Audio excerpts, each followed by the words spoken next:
You're listening to a special interview segment for the official podcast for WrestlingNewsSource.com. Okay, folks, now we're going to take a little break into the show. We're going to be joined by former TNA wrestler from the depths of the deep blue sea, the one and only SharkBoy. SharkBoy, welcome to the show. Hey, guys. Thanks for having me. Hey, thanks for joining us. We certainly do appreciate you coming on to our show and talking to us for a little bit. My pleasure. Yeah, so, just talking a little bit about your history. You're trained by Les Thatcher, who's trained the likes of tons of dudes. Nigel McGuinness, one of Doug's favorites all around. Dean Ambrose, I believe. Yeah. So, Yep. Talking about that, what was it like, being trained by Les? Well, it was great. I mean, I was definitely in the right place at the right time. He was just getting ready to open up his training facility in Cincinnati. This would have been, I started there in October of '95, so probably a couple months before that he had just opened up. And, I approached him at an independent wrestling show, recognized him from Smoky Mountain TV, and I said I would really like to be involved in the wrestling business, any way possible. And his response was, smaller guy, so he looked at me and his response was, well, we could really use a referee at this point. We're getting ready to start doing shows and we need a ref. And I said, hey, that'd be great. Let me get in the business that way. That'd be fine. I would love to do anything, just to be in the wrestling business. And so I started out as a referee.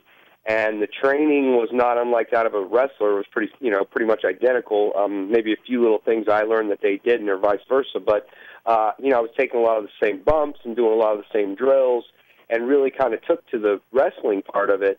And so it wasn't too long before I was approaching him and saying, Les, I would really like to wrestle on shows. And he said, well, we need you as a referee. And I said, well, what if I wore a mask? If I wore a mask, I could do both. I could wrestle and referee. And so that's pretty much where the masked wrestler identity for myself, where that came from. Was the initial mask gimmick always SharkBoy, or did it start as something else? No, I was El Piranha. At the time, there were the only guys that were my size in the business were the luchadors in WCW. So, I naturally figured I would try to pass myself off as a luchador, and so El Piranha was the name that I chose. And it was just sort of aquatic theme. I'd really been inspired by this song called "I Come From the Water" by a band called the Toadies. So the Piranha just seemed like a good fit. I went to work for Ian Rotten's IWA Hardcore promotion in Louisville, Kentucky, and he liked the character, he liked the look, he didn't like the name. He already had an El Perro on the card, so he said, El Piranha's no good. And there was sort of a brainstorming session backstage at the show, and people were throwing out ideas. Somebody said SharkBoy, and it stuck. And I've kind of been SharkBoy ever since. That was in '97 when that happened. So I evolved from a piranha into a shark in 1997. Toadies are a great band, also. By the way, they're from not too far from where we are is where they originated from. So that's very cool. Where is that? Where are they from? We're in Texas. We're in the Beaumont area, but they're from Texas, not too far, about a few hours away from us. That's really cool. I would love to. I've never gotten to meet any of them or talk to them, but I would love to just thank them for writing such awesome songs. Not just the one that I, was inspired by, but they have so many great songs. Possum Kingdom is a really cool song, and the CD Rubberneck. I've actually had to buy that thing like 10 times because when you use you use it as ring music, you leave it at the building or it breaks in your bag, or I've had to buy that CD like 10 times probably. So I've done my part to support the band for sure. Awesome. I wholeheartedly agree. Great album. You mentioned Ian Rotten, and as fans of the business, we hear like a lot of talk about Ian, and some of it's not always the greatest stuff from him not necessarily as a person, but as a promoter. How was your relationship with Ian? Well, I mean, first and foremost, Ian gave me a big opportunity. Les's group, the Heartland Wrestling Association in Cincinnati, was the only place I was wrestling to begin with. And Ian was the second promoter ever to give me an opportunity to come wrestle for him. So, I mean, that to me outweighs everything else.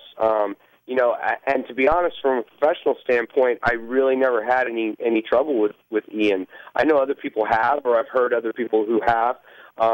But from my point of view and my standpoint, Ian's a guy who gave me a real opportunity, and I'll forever be thankful for that. Very cool. There are like a handful of guys in the industry that we always hear about. Everyone has an impression of them. Everybody has a Vince. Everybody has a Johnny Ace. I hear all the time that everybody has a Les Thatcher as well. Do you have a Les Thatcher impression? Well, if I did, I certainly wouldn't do it for you right now. Absolutely. So, yeah, I mean, you've said that you've had the Toadies being one of your inspirations. Obviously, Stone Cold Steve Austin was a big one as well, and he kind of spawned a different side of SharkBoy. Were there any other inspirations that got you into wrestling that or before you were even in professional wrestling that were inspiring to you? My very earliest wrestling memory was Rowdy Roddy Piper smashing the coconut over Jimmy Superfly Snuka's head. I would say that more than anything was something that I saw on TV, and I really wasn't a wrestling fan yet. And I saw that, and I was like, "Oh my! What is this? What is this show? I have to watch this again next week. What is all this about?" And really, I got the bug from that, man. That's my earliest memory, and I started watching wrestling nonstop. Shortly after that, the Macho Man Randy Savage showed up in the WWF, and all the managers wanted to manage him, and I remember that build up for that. And he presented Miss Elizabeth, and Macho Man was a huge inspiration for me. It was definitely when I was a kid was my absolute favorite pro wrestler. And then going through the years, I was really inspired by Brian Pillman, who was a guy from Cincinnati, much like myself. I'm from the Cincinnati area as well, and not the biggest guy in the wrestling business. And I thought, well, if a guy like that can make it in the wrestling business, who knows? Maybe someday I'll have a shot. So he was a big inspiration for me. Loved watching Ric Flair, Shawn Michaels, Bret Hart. I would probably list those as my biggest inspirations as a fan. And then once, early on when I started getting involved in the wrestling business, those were the guys that I sort of emulated and looked up to. Very nice. What would you say is probably one of your favorite feuds or favorite matches that you were a part of? I was really glad that I got the chance to work with Eddie Guerrero. I was on a benefit show for referee Mark Curtis. This would have been in probably, I think it was 1999. And there was a benefit show. I had just signed with WCW, and so they put me in a match. It was actually a three-way match with Billy Kidman and Eddie Guerrero and myself. Nice. And so I don't know if it was the best match I ever wrestled. Probably not even close. But it was an opportunity to wrestle definitely, a couple of the best, that I've ever seen, especially, Eddie Guerrero is just one of the greatest ever. And Kidman was really great, too, to work with. And so to be involved in that match, I always look back on that match very, very fondly. Some wrestlers, they tend to make, friends wherever they go or enemies like that. Like your time in TNA, WCW, are you like do you have any good friends, in those companies? Yeah, absolutely. I'm hesitant to sit here and name any names because I would probably have to just go down the roster list. I really feel like I made a lot of good friends. Especially in TNA, I was there a lot longer. WCW, I certainly feel like I made some friends, but I was really only involved with the company for about a year total. So with TNA, we're talking like 7 or 8 years I was there. So, you travel with these guys, and you spend all kinds of time with them, and you hear their stories, about their families, and about their past, and what they're trying to do in the wrestling business, and how things are going for them. And so, yeah, you do. You make friends with these guys, and it's, it sucks when I'm not with TNA at present, so I don't get to see them a whole lot, and it kind of sucks because it's, you go from seeing these guys 3 or 4 days a week sometimes to not seeing them at all, and a few guys I've managed to keep in touch with, and it's one of those deals where you just can't wait to see your friends again whenever you get the opportunity to go back on the road with the company. Yeah. I ask this with all due respect. I think SharkBoy is a super entertaining gimmick, and I think it is a super marketable gimmick. But do you feel that with that gimmick, it was somewhat of a hindrance on your career, or was there a glass ceiling with how far you could go, at least in card placement with SharkBoy? Yeah, there's no doubt about it. SharkBoy is not a character that a lot of companies are going to rush to make the world heavyweight champion. It's not a character that probably many companies would invest into a serious storyline. Unfortunately, it was always kind of comic relief, or more like filler than the main event or the main attraction of the show. So yes, it did come with limitations, but the flip side is it was very, like you said, very memorable, very marketable type of character.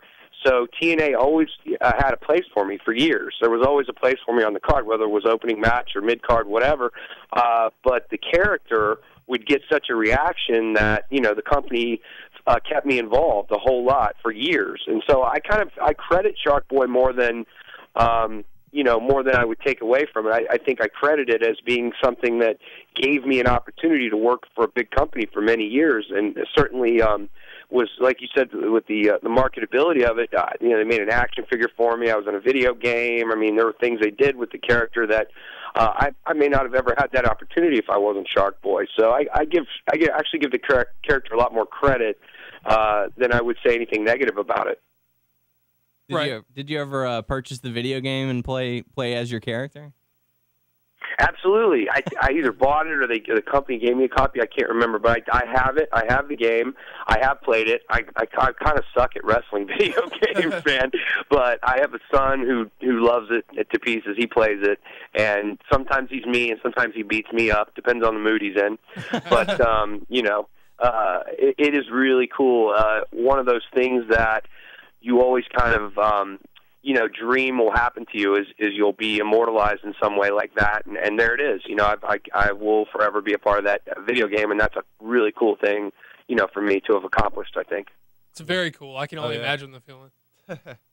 You appeared on MTV's True Life, I'm a Professional Wrestler. I was just wondering if you could speak a little bit about how you represented the opportunity and a little bit of the process and what it was like to go through that.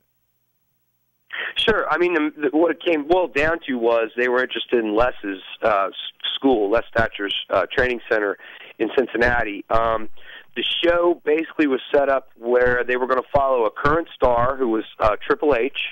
They were going to follow a legend or former main star, and that was Tony Atlas. And they were going to follow a guy breaking into the business, and that was a kid named Matt from Chicago, I think. Matt was going to be attending Les's wrestling school, so he was sort of the rookie story, and they were going to follow him through Les's school. Well, he wound up being, he wound up having a lot of demons, a lot of issues, and he didn't so much pan out, but another guy named Rapid Delivery Rory Fox did. They wound up following, midway through the filming of the show, they wound up switching over and just following Rory because, Matt got into some trouble and got involved in some other things, and so it was a wash at that point. So they followed Rory. They filmed both those guys a whole bunch at the training center, and I was there. And to be honest, I was actually the guy in a lot of the scenes who was locking up with them and showing them things, and I was sort of the wrestling dummy, the partner, so to speak, while Les was explaining and teaching the techniques. I was the other guy locking up with these guys. So I was involved a whole lot there without the mask on. And then for about 10 seconds, they interviewed me with the mask on, or at least 10 seconds of footage made the show. And that's the 10 seconds everybody remembers. That's the clip everybody always asks me about, And it just speaks to how memorable the character really is that those 10 or 15 seconds really stick with people, because that's really all they showed the SharkBoy character on that show, and people still remember it. I still have people ask me about it all the time. Very cool. Another part of your career that you're very known for is your Stone Cold impersonations in your time in TNA. Could you touch up a little bit about that, like the origin of that and how it just continued to grow?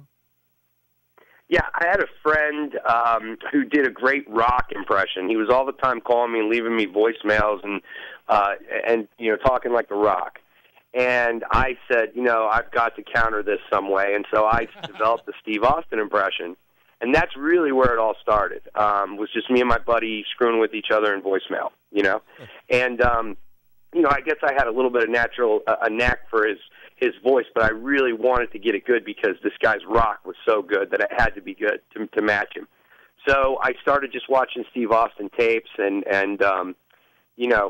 emulating his mannerisms, his voice, his speech pattern, and also the things he would say. I tried to retain as much of all that as possible, and just practiced it and developed it. And then fast forward several years, we're over in India doing promotion for TNA, and I did the impression for Simon Diamond and just cracked him up. He loved it.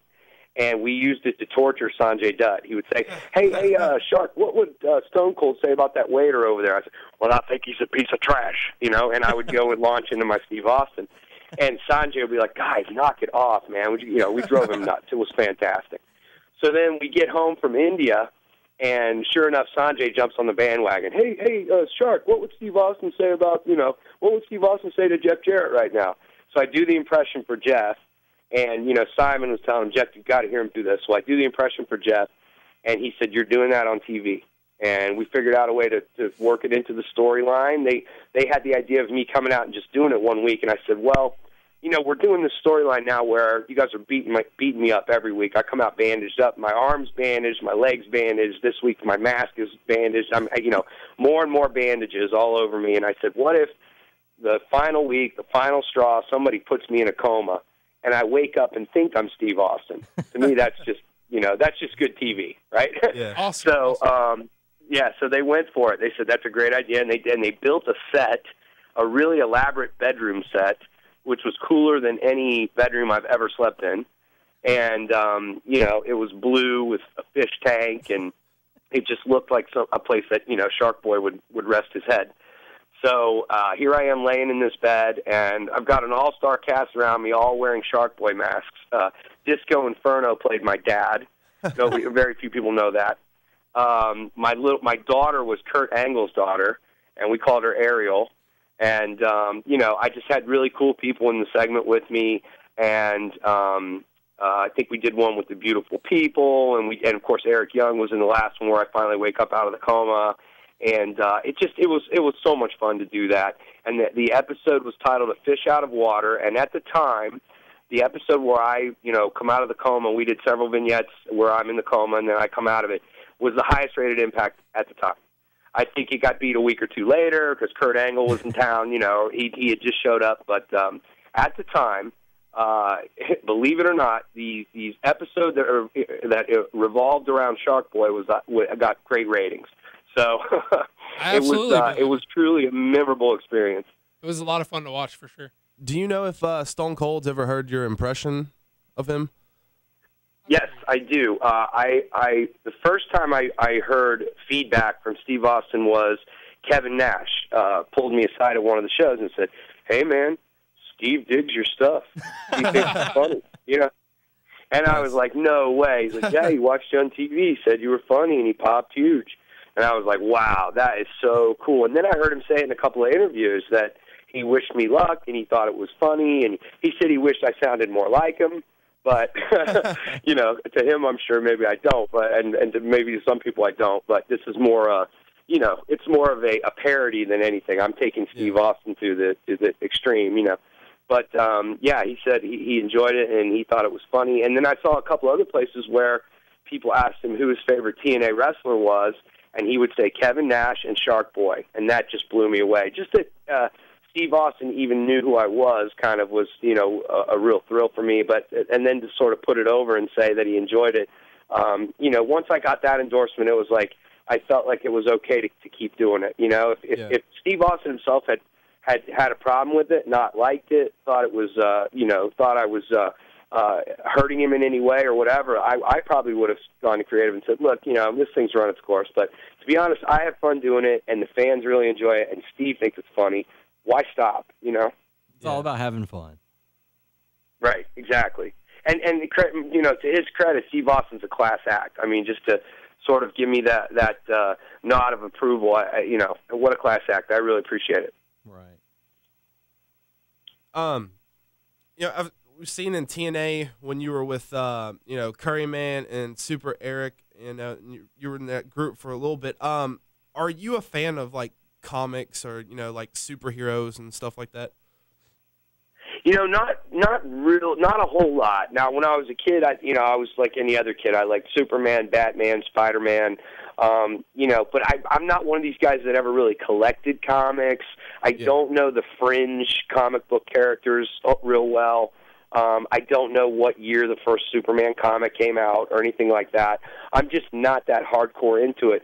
But that being said, the Lucha Libre guys, when they started appearing on Nitro, always sort of look to me, that look sort of has a comic book superhero kind of feel to it. And I've always kind of thought it'd be cool, why doesn't one of these guys just come out and, like Spider-Man, like, Superman, and just come out and be a superhero? And I always kind of wanted the opportunity to play that character. And so, when I got when I found that I was going to be a masked wrestler, that's what I went for. I decided, what better than to play an underwater superhero that rises from the water to fight the bad guys, and so that's the route that I went with it.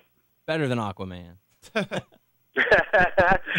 Yeah, no disrespect intended to Aquaman, but obviously I wasn't. I couldn't call myself Aquaman, so I took the same sort of theme, the same sort of idea, and tried to come up with a really original way to do it. So. I believe you had a few at least WWE tryouts. I was just wondering if you could speak about your impression of how things were when you were there and their process a little bit. I tried out. I want to say that would have been 2002 or maybe 2003. It might have been 2003. Actually, a friend of mine, Hurricane Helms, got me the opportunity. He said, hey, guys are really getting banged up. Guys are getting hurt. They're dropping like flies around here. They're looking for bodies. They need new guys.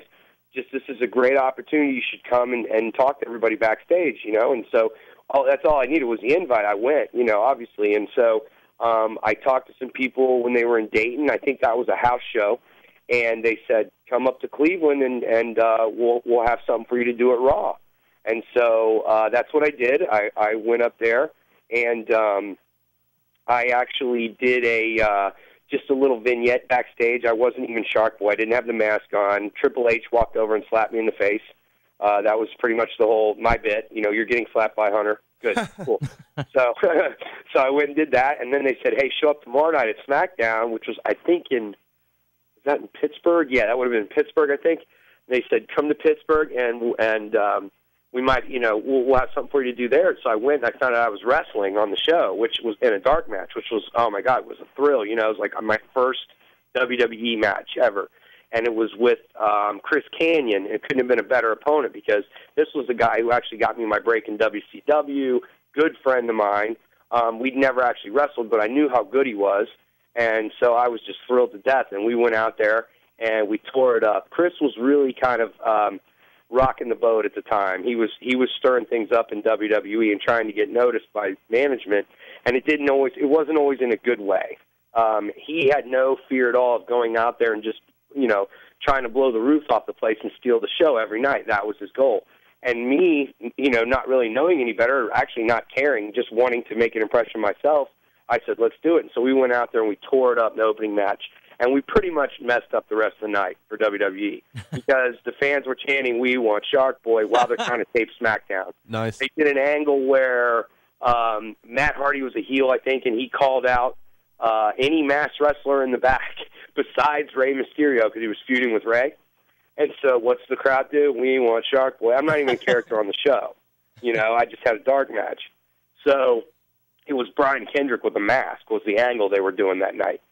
So we pretty much wrecked SmackDown, and that wasn't good for Chris. He got a lot of heat for that, but it got me invited back. I came back for about a half a dozen shows, just did some dark matches throughout a few of the cities, and ultimately they decided to pass on me, but it was right around the same time I signed my deal with TNA. So it was, all the attention I sort of got in WWE paid off. I signed my deal with TNA, and I wound up staying there for several years. So everything sort of worked out the way it was supposed to, I think. Very nice. Can you talk a little bit about the Shark Tank, about how people, can get in touch with you about training there, and just a little bit about your program? Sure.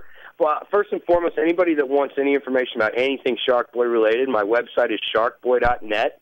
I also have a Facebook and all that stuff. I'll be honest with you, I'm not a real big face spacer. I'm not a big social network kind of guy. I'm not on Twitter. I don't, really do all that. What I prefer is if you go to my website, sharkboy.net, shoot me an email. I'll talk to you one-on-one through email, that way.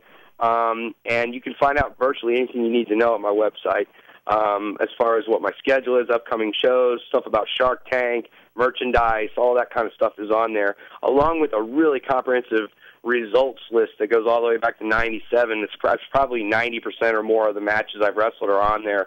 You can find out who, when, and where I wrestled throughout the years, and I thank the good people that maintain my website for that. But, the website is the best place to find all that stuff out. I am approaching the halfway point of this current Shark Tank that I'm doing. I'm doing a 20-week course in Hamilton, Ohio.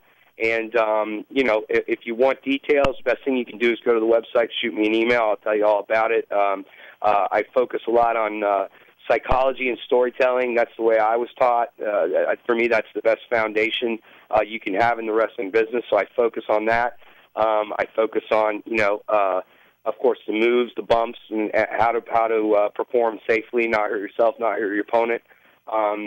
We cover everything from promos to, if you want to learn how to be a manager, a referee, that sort of thing. We'll offer, courses in that. So everything is sort of available, and the best way to find out about it is to go to the website, sharkboy.net. Shoot me an email. Very cool. Very nice. If you could have one dream match with anyone living or dead, who would you like to go up against? Well, for years I said Trish Stratus. I don't know if I could top that answer. I always thought it'd be cool to team with Andre the Giant. I always thought it'd be cool to lock up with Ric Flair and have a one-on-one match with the Nature Boy one time. That would have been awesome. So I don't know. That's probably my short list right there. Very, very nice. Well, we certainly do appreciate you coming on and taking some time out of your day. Thank you very much. Thanks. Absolutely, guys. Thanks so much for having me. I appreciate it. Thank you.